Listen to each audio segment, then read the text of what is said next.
नमस्कार प्रिय छात्र एवं छात्राएं, मैं जितेंद्र कुमार। कुछ विशेष जानकारी।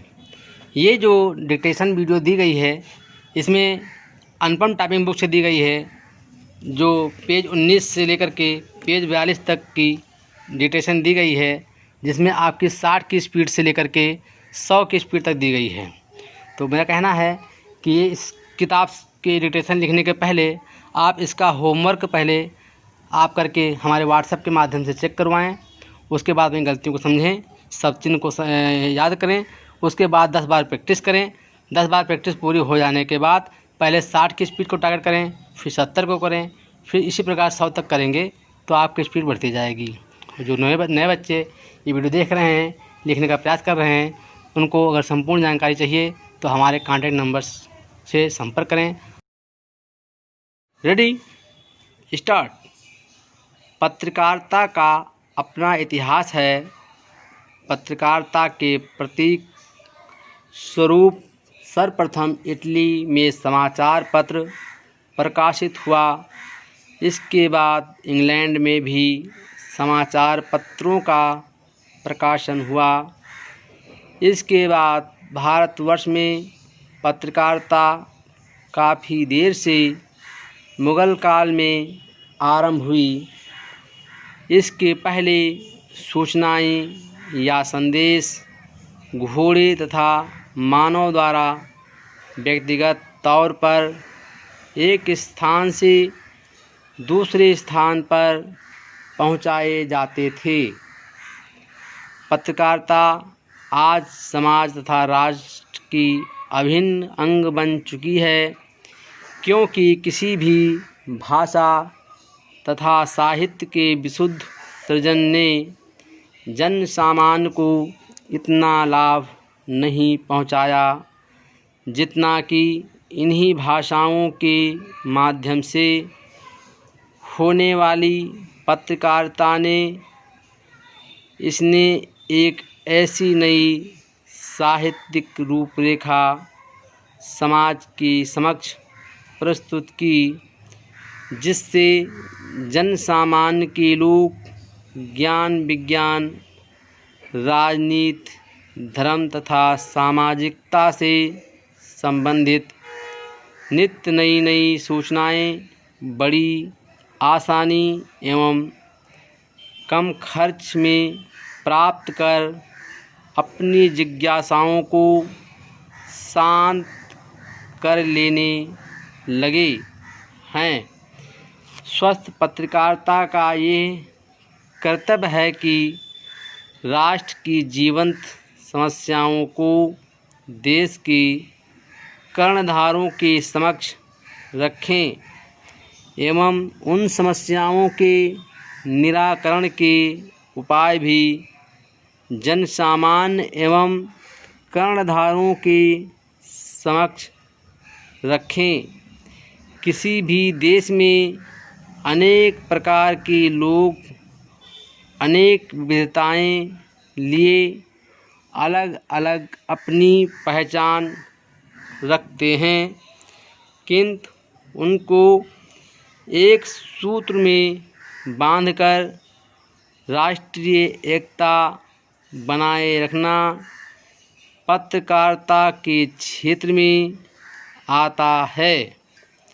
भारत जैसे लंबे चौड़े देश के लिए राष्ट्रीय जल नीति वास्तव में बहुत आवश्यक है। इस विषय में अभी हाल ही में प्रधानमंत्री की अध्यक्षता में जल संसाधनों के प्रति व्यापक तथा राष्ट्रीय दृष्टिकोण अपनाने के लिए एक गोष्ठी हुई थी। गोष्ठी में विचार इस बात पर नहीं किया गया कि किस राज्य को कितना पानी मिलना चाहिए, बल्कि देश में उपलब्ध पानी का अधिकाधिक संभव उपयोग किया जाए। देश में अभी तक राष्ट्रीय जल नीति या राष्ट्रव्यापी योजना नहीं बनी, जिसके परिणाम स्वरूप तमाम पानी बह जाता है। अनुमानतः लगभग 60% पानी व्यर्थ बह जाता है। प्रतिवर्ष देश का बहुत बड़ा भूभाग कहीं बाढ़ की चपेट में आता है तो कहीं सूखा पड़ जाता है। इसके अतिरिक्त देश में अनेक क्षेत्रों में पानी का घोर अभाव है। काफ़ी समय से यह मांग की जाती रही है कि देश में कोई राष्ट्रीय जल नीति होनी चाहिए और जहां पानी की अधिकता है वहां से अभाव वाले क्षेत्रों में पहुंचाया जाए। गंगा, कावेरी, ब्रह्मपुत्र तथा अन्य बड़ी नदियों से नहरें निकालने के सुझाव दिए जाते रहे हैं तथा यह भी सुझाव दिए गए थे कि राज्य की नदियों को राष्ट्रीय नदी माना जाए। संयुक्त राष्ट्र संघ ने अपनी एजेंसियों के माध्यम से भारत के जल संसाधनों का सर्वेक्षण कराया, जिसके द्वारा ज्ञात हुआ कि भारत ज़मीन के ऊपर के अपने जल का केवल 40% भाग ही इस्तेमाल कर पाता है। इससे स्पष्ट है कि अगर देश की विभिन्न नदियों का अधिक जल नहरों आदि के माध्यम से अभाव वाले क्षेत्रों में जैसे तेलंगाना, गुजरात, राजस्थान, हरियाणा आदि में पहुंचाया जाए तो देश में सिंचाई का भी संकट दूर हो सकता है तथा जल परिवहन की तमाम परियोजनाएं भी कार्यान्वित की जा सकती है। इस कार्य में जो बाधाएं एवं विवाद हैं उन्हें व्यापक तथा राष्ट्रीय दृष्टिकोण अपनाकर ही हल किया जा सकता है। अध्यक्ष महोदय, खेती में उन्नति न होने का कारण क्या है?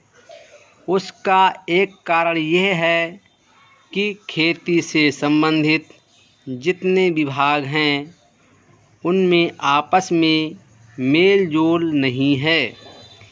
खेती के लिए अच्छी खाद की ज़रूरत है, पानी की ज़रूरत है, औजारों की और धन की ज़रूरत है। इन सारी चीज़ों के लिए अलग अलग विभाग हैं। मालूम ऐसा पड़ता है कि उनका आपस में कोई संबंध नहीं है। वे आपस में मिलजुल कर कोई योजना नहीं बनाते जिससे खेती की ज़रूरतें पूरी होती। इसीलिए जब तक उनमें आपस में मोल जोल नहीं होगा तब तक खेती की उन्नति नहीं हो सकती है। दूसरा कारण ये है कि योजना की बिल्कुल कमी है। इसके अलावा कृषि कॉलेजों में निकले हुए जो ग्रेजुएट होते हैं, जो खेती की बातों को जानते हैं, उनमें से एक भी आदमी खेती करने के लिए तैयार नहीं है। सभी प्रोफेसर बनने के लिए तैयार हैं, खेती के लिए कोई तैयार नहीं है। एक बात मैं माननीय मंत्री जी से विशेष रूप से कहना चाहता हूँ कि अधिक उपज न होने का एक कारण ये है कि जो खेत में काम करते हैं वे उसके मालिक नहीं हैं।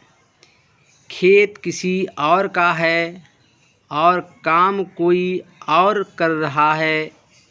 इसलिए मेरा कहना ये है कि किसानों में जब तक यह भावना पैदा नहीं होगी कि यह मेरी भूमि है, तब तक अधिक उपज नहीं हो सकती।